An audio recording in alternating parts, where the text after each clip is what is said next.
funcionando. Porque há uns 2 anos atrás, uns 6 meses dentro da pandemia, a gente recebeu uma mensagem de que eles não iam salvar não iam guardar os vídeos das aulas por muito tempo. E aí chegou num determinado momento. Só que isso não aconteceu. Eles mandaram essa mensagem, mas eles continuaram guardando. E eu tô aqui um pouco. O que aparece aqui? Deixa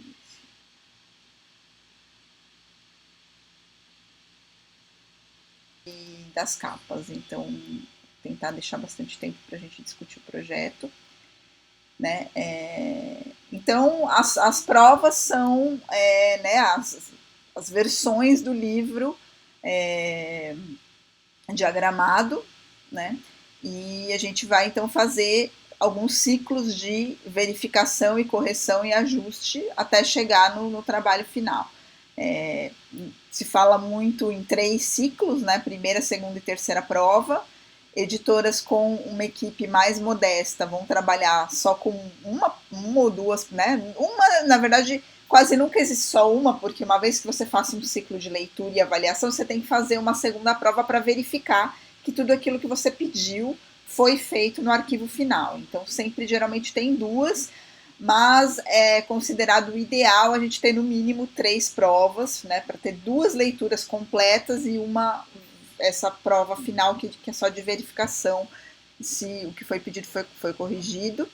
Né? Então a gente pode falar que o livro vai ter no mínimo, né, além da leitura inicial do editor que vai fazer a contratação, a gente vai dizer que tem no mínimo 3 leituras, né, uma da preparação, que vai ser mais aprofundada, que a gente já passou, e depois mais 2 etapas de revisão. E né, o considerado melhor, mais adequado, é que sempre sejam pessoas diferentes que façam a preparação e cada revisão de prova. Só essa terceira revisão, a última, né, a última revisão, que é essa verificação, que também geralmente não tem problema se for a mesma pessoa, porque ela não vai ler o texto de novo, ela só vai verificar o que foi já pedido.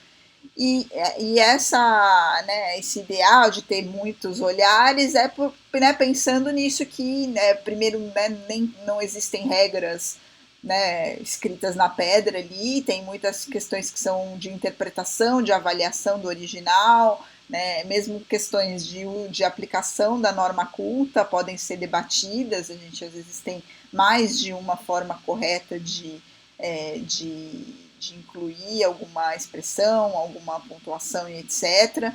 Né? Então, pessoas diferentes que vão fazer essa leitura vão trazer um novo olhar, né? Vão trazer apropriações da norma culta diferentes, então a chance da gente ir diminuindo o número de erros no livro é maior quanto mais provas a gente tenha, mas é claro também, né, tem um limite que geralmente fica aí, então aí em termos de 2 leituras, 3 provas na etapa de prova. Então né, vou ter que colocar um pouco maior aqui, né, quais são as etapas do trabalho então de revisão de prova.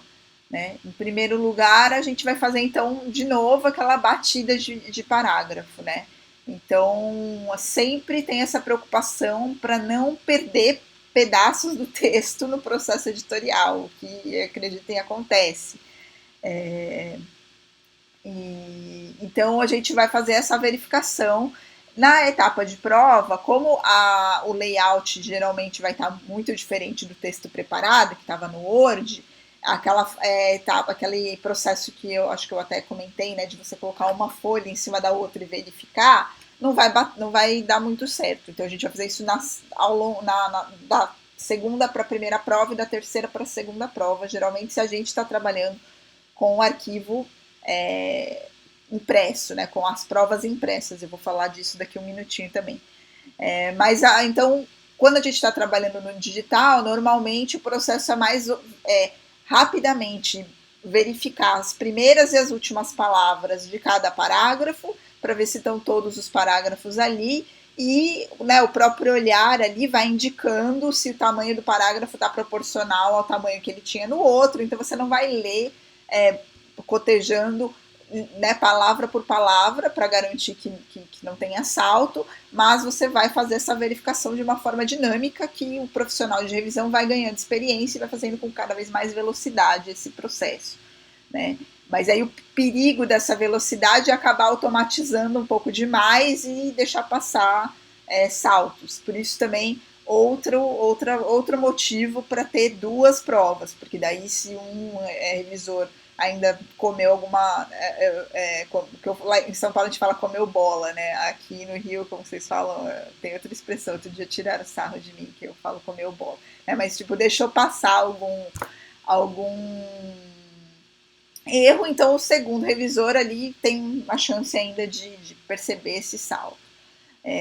Vai fazer, então, né, a conferência, né, da prova, né, vai verificar todo o documento da prova, se estão todas as partes ali, vai verificar também as questões gerais de estruturação, né, das iniciais, das finais, se estão de acordo com o padrão da editora, e depois vai fazer a leitura do texto propriamente dita, né, que então vai ali buscando, né, erros de linguagem, de pontuação, e aquelas questões de composição gráfica que a gente falou na semana passada, né, questão de hífens repetidos, de viúvas, de órfãs, etc. Então o revisor vai ter não só ele é um profissional que tem que dominar muito bem a norma culta, né, e dominar os processos editoriais, mas também tem que estar muito atento a essas questões do projeto gráfico, de legibilidade, né, se tem uma fonte que está muito pequena, né, que precisa ser aumentada. Então é um profissional que tem que ter um olhar muito atento, né, que tem que ter um perfil ali de uma pessoa muito minuciosa, né, e quanto mais complexo o original, mais complexo é esse processo de verificação, né. Então, né, se eu vou mostrar as provas ali de um livro didático, né, o livro didático tem muitas partes, aí, livros que tem muitas imagens, então tem o crédito da imagem, tem a legenda, vai ter muitos itens ali, né, então vai ter muita coisa para pensar, então é muito importante às vezes para quem está começando desenvolver um checklist, o próprio manual, por exemplo, como aquele da Companhia das Letras, vai ajudar também a guiar o trabalho do revisor de provas, né? E aí, as anotações, né, a revisão de provas, geralmente a gente vai ter, então, o revisor, propriamente dito, mas as provas também vão ser verificadas por outras pessoas da equipe, né, e a gente vai, e aí cada editora vai ter o seu padrão ali, as suas normas de análise, pedem para o revisor anotar em vermelho todas as questões de composição gráfica, de inclusão de texto e de salto, né, trechos faltando, e as questões de linguagem, padronização, acordo ortográfico, digitação, pontuação, etc., anotar em azul, né? Estou falando anotar, né, com caneta na prova impressa. E quando são dúvidas, notas, né, comentários, colocar lápis, que depois, inclusive, o editor vai resolver aqueles problemas, vai tomar as decisões e vai apagar depois o lápis. Palavras repetidas, eco, por exemplo. Então, isso às vezes na leitura, né, claro que num texto poético, isso provavelmente é intencional, mas se eu estou falando de um texto informativo e eu tenho uma cacofonia ali numa frase, né, ou eu tenho palavras repetidas no mesmo parágrafo, né, isso deveria ter sido anotado já na preparação. Então, quando eu chego na prova, por exemplo, o revisor vai sugerir ali que se troque aquela palavra, né, mas vai deixar então a lápis, porque daí cabe ao editor decidir ali se quer mesmo fazer aquela emenda ou não. Né? E aí, se o editor resolver fazer a emenda, ele mesmo pega a caneta ali, azul, e vai então substituir a palavra. Então, tira o lápis e. Então, tudo que está lápis é o que está pendente, né? E o que está a caneta é o que já. São mudanças que estão sendo pedidas. E aí a gente pode ter outras pessoas da equipe que também vão fazer uma revisão da prova, mas aí cada uma olhando para né, a sua função ali no processo editorial. Então, por exemplo, o diretor de arte ou editor de arte vai revisar aquela prova e vai estar olhando para questões de ilustração, vai estar olhando para a questão de grid, né, de diagramação do grid está sendo adequado, né, coisas que ele não vai ler o texto propriamente dito, provavelmente. Ele vai estar olhando, né, com mais distanciamento, considerando o aspecto visual. Né? Eu posso ter a equipe de iconografia, que vai só ler buscando verificar problemas nos créditos das imagens. E aí as editoras podem ter códigos, então, as caneta verde é para o pessoal de arte, a caneta laranja para o pessoal de iconografia e assim por diante. Né? Então pode ter esse sistema ali de organização, porque aí a equipe já sabe quem que está pedindo aquela questão e se tem alguma dúvida vai então ligar para o diretor de arte, ou para o iconógrafo, etc., para ir resolvendo as pendências. Então, quando a gente chega nessa etapa de prova, apesar de ter um revisor né, especificamente para aquilo, é um trabalho de muita participação de toda a equipe ali também, porque a gente já está chegando então nas etapas finais de produção do livro, né? O livro a gente já tomou as principais decisões e está numa etapa de produção industrial mesmo, para então chegar no arquivo final do livro. E aí a gente vai ter esse sistema, né, esses códigos, que são as famosas marcas de revisão. Né? Então a gente vai ter, hoje em dia temos basicamente dois sistemas, né, funcionando, o sistema digital e o sistema manual impresso. E a gente vai ter uma tentativa de usar os símbolos o código, né, das marcas de revisão do papel também no digital. Mas eu, bem da verdade, não tenho visto isso ser usado com tanta frequência. Né? O que tem sido mais usado são as marcas de revisão do Acrobat. Né? O Acrobat Reader é o leitor de PDF livre e o Acrobat Pro é o profissional que vai ter mais funções, mas os dois têm essas funções. A gente olha o repertório de marcas de revisão, a gente vai ver que tem muitas marcas, né? Tem um vocabulário ali de marcas de revisão muito grande. Então o Acrobat ele não consegue colocar todas essas anotações.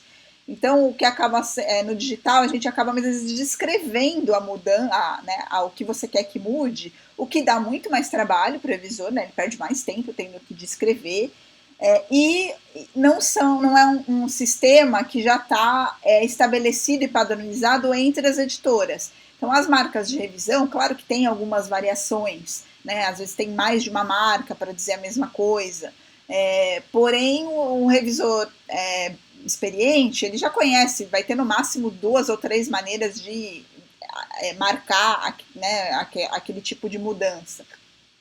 Então, tanto os profissionais depois que vão passar as emendas, que vão pegar o texto corrigido e digitar essas correções no InDesign, que é o arquivo final, né, quanto o profissional de revisão que vai anotar e os editores que vão verificar, conferir se aquelas correções estão corretas, né, já estão muito acostumados com aquele sistema. E quando a gente vai para o digital, que não tem um padrão, depende muito mais da interpretação de quem está fazendo, e isso abre para mais possibilidades de erro. Né? Então, e outra questão entre a revisão digital e a revisão em papel é que o nosso foco, a nossa atenção no papel e o próprio sistema de marcação à mão, ele é muito mais fiel. Então, a gente vê os mais erros, anota de uma maneira mais clara. Né? Claro que os profissionais também vão se acostumando e hoje em dia com a pandemia está muito difícil de fazer revisão em papel, por conta de, né, senão você tem que ficar mandando motoboy e